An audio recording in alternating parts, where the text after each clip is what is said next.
Hello everyone, happy new year. अभी बज रहे सुबह के 5:30 और मेरा भाई आ गया था मुझे उठाने के लिए महाकाल जाने के लिए। हम हर साल न्यू ईयर के दिन कहीं ना कहीं किसी न किसी मंदिर में जाते ही है घूमने के लिए। तो मैं रेडी हो जाती हूँ और हम दोनों पीते हैं चाय। चाय पीने के बाद हम निकल जाते हैं दर्शन करने के लिए। सबसे पहले हम चिंतामन की तरफ जाते हैं।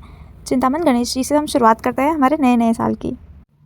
सुबह सुबह के 7 बजे के आसपास अभी इतना ठंडा माहौल हो रहा है कि हमें कार ही लेनी थी, क्योंकि अगर हम गाड़ी से जाते, टू व्हीलर से जाते तो ठंड में मर जाते हैं। इतना ठंडा हो रहा था और कोहरा तो ख़त्म ही नहीं हो रहा था, जो आपको दिख ही रहा होगा। थोड़ी देर बाद हम चिंतामन पहुंच जाते हैं।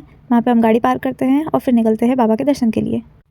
सुबह का माहौल था तो यहाँ पे ज़्यादा भीड़ भी नहीं हो रही थी, कुछ ही लोग थे, ज़्यादा लोग नहीं थे यहाँ पे, जिसकी वजह से चांसेस थे कि हमारे दर्शन बहुत अच्छे हो।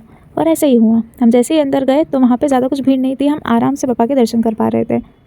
बाबा का दर्शन इतना सुंदर हुआ और ऊपर से उनका चेहरा। दर्शन के बाद हम मंदिर से चल दिए। उसके बाद हमने देखा कि थोड़ा थोड़ा कोहरा अभी भी बाकी है और धूप निकल गई है। 10 मिनट का ट्रैवल करने के बाद अब हम हमारे घर पहुंच जाते हैं। हम कार पार्क कर देते हैं और स्कूटी लेके महाकाल दर्शन के लिए निकल जाते हैं, क्योंकि महाकाल में इतना रश होता है कि कार की वजह से ट्रैफिक जाम हो सकता है। कार निकालना वहाँ से बहुत मुश्किल होता है, पार्किंग की भी प्रॉब्लम होती है।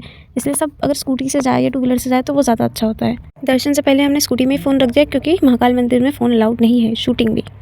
महाकाल से निकलने के बाद हम चामुंडा माता मंदिर आ गए और यहाँ का डेकोरेशन बहुत सुंदर था। माता जी का मंदिर के साथ में ही माता जी को भी बहुत बहुत सुंदर तरीके से सजाया हुआ था। जब आप इस मंदिर में आओगे तो आपको एक्चुअली में अनुभूति होगी कि माता जी की शक्ति, उनका सत्व, वो फील होगा आपको इस मंदिर में आते ही।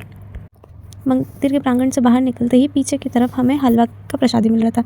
हमने वो हलवा लिया, उसे खाया और फिर हम चल दिए घर की तरफ। और हमारा आज का व्लॉग यहीं पे ख़त्म होता है। Thank you for watching. Again happy new year.